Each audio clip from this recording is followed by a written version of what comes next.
Goeienaand, good evening, fellow South Africans and citizens of the world. And there's one area that reporters are now starting to agree on, and that is that South Africa is in a very bad state and a very, very bad place right now. Even the Citizen, which normally sings the praises of the ANC, is taking note. And it says South Africa is burning. It's not yet a conflagration, but to ignore its potential to become one would be a terrible mistake. Unless our government summons the political courage to deal with public violence, South Africa is edging towards a tipping point. The militancy and rage can be called resistance or revolution, call it insurrection, or cloak it in the euphemism of angry protest. Whatever the terminology of the propagandists and the apologists, the situation is poised. The sporadic community violence that has been bubbling nationwide for years appears to be becoming more frequent, more brazen, more organized, and more directed at securing specific political outcomes. The problem needs to be addressed, but the police seem to lack the ability to do anything, while the ANC seem to lack the courage to do anything. Into that vacuum slide the firebrands, the criminals, and the political hyenas. I wrote the above passage of analysis well over a year ago. They were despairing words, but carefully weighed. They bear repetition. On Politics Web, columnist David Bullard wrote this week that a heavy cloud of hopelessness and helplessness hangs over South Africa.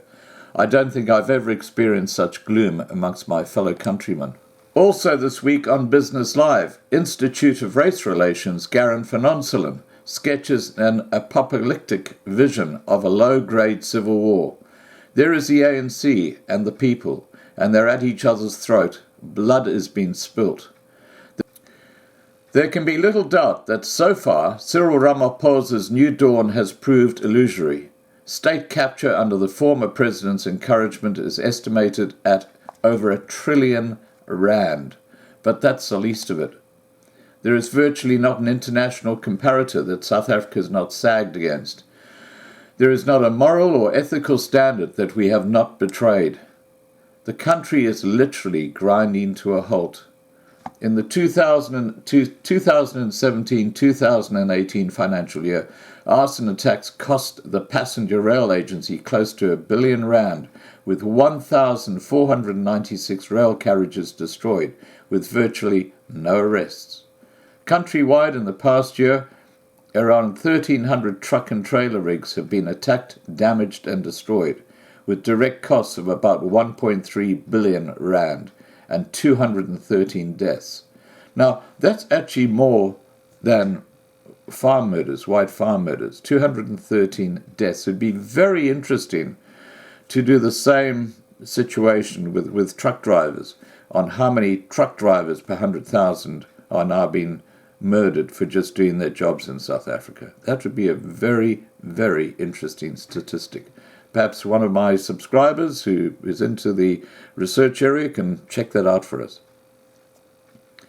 Mirroring in miniature the implosion at a national level of almost all South Africa's giant state-owned entities, local government is on its knees. Some 3/4 of municipalities need urgent intervention to avoid collapse, while a third are already bankrupt. William Gamedi, Associate Professor of Governance at Wits, writes in Business Live this week that black victimhood is used as an excuse to avoid accountability. Sonjezo Zibi, former editor of Business Day, writing this week on News 24, offers naught for our comfort. Until there is a new political school of thought that seeks to build social structures that deepen accountability, our situation will not improve. We shall continue to degenerate, risking violent social upheaval.